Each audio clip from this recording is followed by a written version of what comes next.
What is the most valuable thing you own? If your mind immediately jumped to your house, your car, your bank account, I ask you to pause for a moment. All of that can be lost and, with effort, won back. But there is one asset that, once spent, never returns.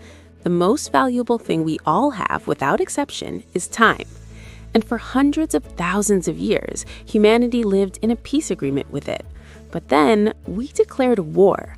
We created a machine, a seemingly harmless invention that today dictates every step of your day. It's on your wrist, on the wall of your house, and it glows on your phone screen. What if I told you that this invention, the clock, was the most ingenious and successful trap in history, and that its original purpose was not to give you more time, but rather to extract more from you? Get ready, because we are going to deconstruct the invention that gave us hours, but may have stolen our lives. Close your eyes for a moment. Go back with me to a world without hands and without alarms, a world governed by the great cosmic clock, the sun. You wake up not to a shrill sound, but to the first soft light painting the sky. Your workday is not defined by an 8-hour shift, but by the duration of sunlight. Your time references are primitive, visceral. Hunger tells you when to eat, fatigue tells you when to rest, the position of the stars in the sky guides you through the night. The arrival of cold and dry leaves announces winter. For our hunter-gatherer ancestors, time was not a straight line that ran out every day. It was a cycle, a river that flowed, sometimes fast, sometimes slow, but always in harmony with life. In that world, the word late had no meaning. The anxiety of wasting time was inconceivable. Life simply happened. People were masters of their own rhythms in a synchronized dance with the natural world.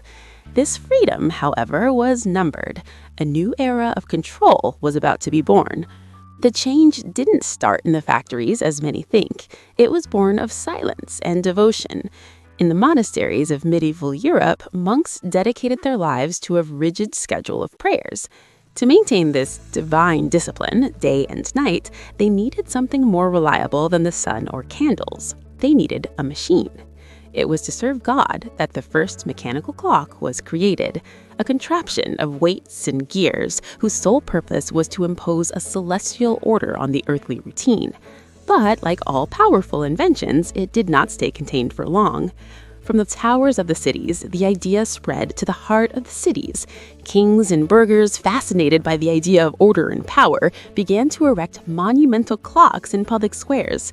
For the first time in history, the life of an entire community became governed by a single mechanical rhythm. The tower bell no longer just announced a religious event, it dictated when markets should open, when artisans should work, when taverns should close. Time, which was once a personal and natural experience, became public and artificial. It ceased to be a guide and became an order. The seed of our modern obsession with time had been planted. But it was the smoke and steam of the Industrial Revolution that made that seed germinate into a tyranny. For a factory to mass produce, hundreds of workers needed to operate as a single machine, start, stop, and perform tasks in perfect synchrony. Efficiency became the new god, and the clock its prophet. The time clock became the altar where workers sacrificed their time. Life was sliced into productive units, hours, minutes, seconds, and every fraction of time gained a monetary value. You no longer worked until the task was concluded with pride, you worked until the factory whistle released you.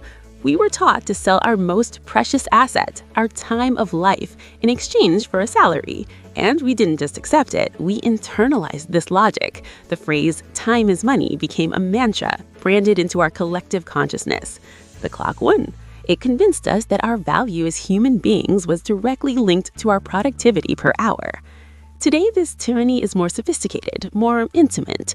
We no longer have a tower bell governing us from afar. We have a personal tyrant in our pocket, vibrating, beeping, and demanding our constant attention. It wakes us abruptly, manages our schedule, reminds us of meetings, pressures us to respond to messages instantly. We live immersed in a culture of toxic productivity. The optimization of every second has become a life goal. Doing nothing, idleness, daydreaming, the simple act of existing has become a cause of guilt and anxiety. The constant fear of wasting time or falling behind is the soundtrack of modern life. The clock promised us control over time, but what it delivered was a prison, a mental prison without physical bars, where we ourselves are the jailers. We punish ourselves for not being productive enough, for not taking advantage of every second. We stopped living in the present moment because our minds are always busy, planning, optimizing, and worrying about the next one. The worst invention of humanity was not a weapon of mass destruction. It was an idea.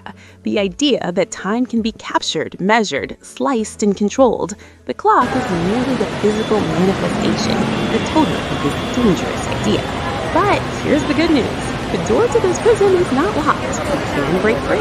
The solution is not to break all the clocks and go back to living in caves. The solution is an internal rebellion. It is changing our relationship with time. It is about claiming moments of your day that belong only to you and not to the clock. It is about having dinner without looking at your phone. It is about walking without a destination or a time limit. It is about allowing yourself boredom, for it is in the vacuum that creativity flourishes. It is about understanding that time is not a resource to be exploited until exhaustion, but an experience to be lived, felt, savored.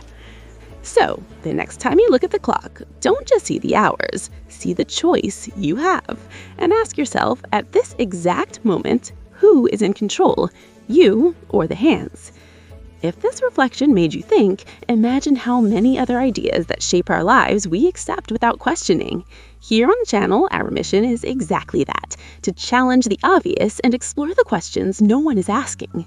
If you want to continue this journey of discovery, subscribe to the channel and turn on notifications. That way, you won't miss our next video, where we will unravel another surprising aspect of our world.